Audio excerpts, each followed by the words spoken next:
Show my notebook, teacher.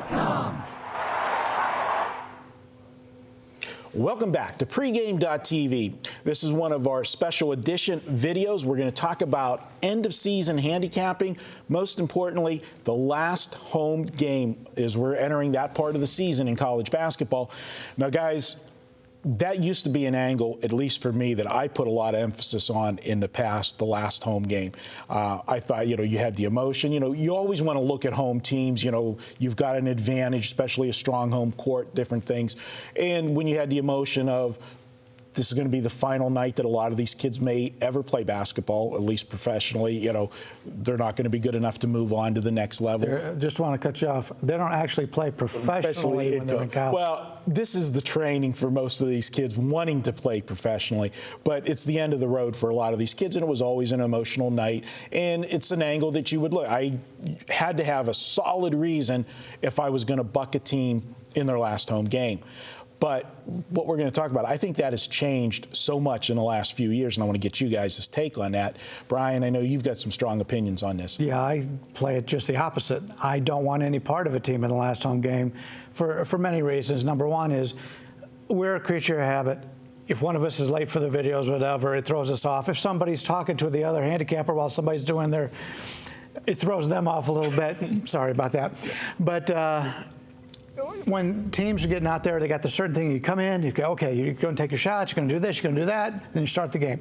Well, when they have something like a ring ceremony, and we see this all the time in like the NBA, anytime you have a special ceremony where you bring out the parents for senior night, that kind of thing, it throws off the home team. The road team, they're still in their locker room. They don't care anything about this. It throws off the home team. And another reason why I don't like it is, depending on the coach, a lot of times, if you've got a senior who gets 2 minutes a game, they're not only going to let him play that game, they may start him that game. So it throws up all your regular rotations in that game. So I like to go against those teams in that situation. I think every game, every team is different. Again, it depends who the seniors are. You got to know who your seniors are. If you have 4 prolific seniors that start every game and they're playing their last game front home, I'm going to bet them because they're going to go out and they're going to kick butt. Like Brian said, if you've got kids that don't get a lot of time and they are going to make that, because most coaches will start those guys. Now, I also had Greg Marshall, coach of Wichita State, of course, undefeated 30-0. Last year, first senior night that he lost.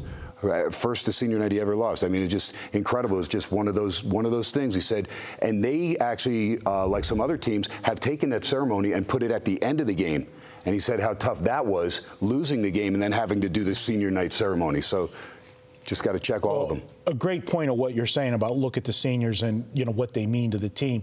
Why I think the big reason that senior night doesn't have the impact that it used to have is, first of all, there's not very many seniors that are still in college basketball. They don't play 4 years. If you're a senior and you're there for 4 years, I hate to say it, you're playing most of the time your last college basketball game, because if you were really any good, you've already left the program. But that's most of the teams. When you're looking at 100 and some odd Division I schools, most of these kids are not going to play pro. You're looking at seniors from the elite teams that are going to go. So it's marginal guy. What I'm saying is it's marginal guys that are left on senior night. And if, as you say, if you're inserting these guys into the lineup to play more, it's going to impact them. They're not going to play as well. If you got a big favorite, because, Vegas is setting the number based on the team in whole. But they've got, 2 or 3 seniors that don't have a lot of playing time, but it's senior night, and the coach has a big lead. He's going to make sure they get playing time in that game, and that's going to affect the point spread. Now, where, like you said, look at the seniors and what their role is, I think in some of the mid-majors, sure. And that's why we've seen in recent years teams like Butler and such make deep runs in the NCAA tournament, because these teams do get players. They're not the superstar blue chippers that, your UCLAs, your Kentuckys and Louisville teams are recruiting. They're getting a notch below, but these guys are staying for longer periods of time, so they play together longer, and and they have that cohesive unit, and then they can make that run like that. But I think you've got to look at the last home game and look at the teams, look at what you're dealing with. how many seniors are on that team and what kind of playing time they have. It just doesn't have the impact to me that it had before. I know that Chuck and I looked at a couple teams that when they did have 2 or 3 guys that were not guys that got a lot of minutes but were seniors, and we knew that the coach was going to go ahead and start them, we went against that team in the first half. So, because you never know. Usually those guys will be in there until either the under 16-minute timeout or, sometimes maybe the first dead ball. But usually the coach is going to let them play through that first 4+ minutes, that first TV timeout or radio timeout. That's when those guys will exit, most of them. So you got a chance to get a lead if you have the opposition. Let's add the thing, if you want to go, outside the box a little bit more. Do you think if you have a lot of seniors on there, but they're not, the blue chippers like we're saying, and they are going to start the game, you're saying that, I could see you saying the other team's going to get out to a start, so there's a possible first half wager. You might want to go the other way. How about an over-under? Would you see any advantage one way or the other on over-under betting with the senior night? Yeah, to me, you'd play the under because you've got guys out there. Number one, these are guys who never get a chance to play, so they're going to go out there and play as hard defensively as they normally can. Plus, they're out there on the court playing with guys they normally don't play with. The chemistry, the rotation. The chemistry, right. And they're nervous. They don't want to, go out on senior night and throw up a shot and shoot an air ball. They want to make sure that they work for a good shot that they're going to have a chance to make, a lot of these kids, if they don't get much time. Yeah, I was at the Rebels game last night. They played Colorado State, and Colorado State had a couple guys foul out, and you had a guy come off the bench.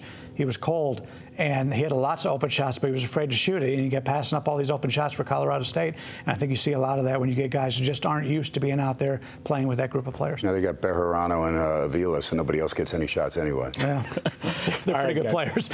Great stuff. Anybody have anything they want to add to it? All right, there you have it. Last home games. It used to be a great angle in college basketball. Not as much anymore, but again, as Ken said, you got to take every game on its own merit. Do your homework. It always pays off. For Ken Thomson, Bryan Leonard, I'm Marco D'Angelo. Have a great March Madness. We'll have more of these type of videos all the way through March. And don't forget, baseball's around the corner. We'll start having some more baseball evergreen videos where we'll be talking about season win totals and prop bets. All of that here on pregame.tv.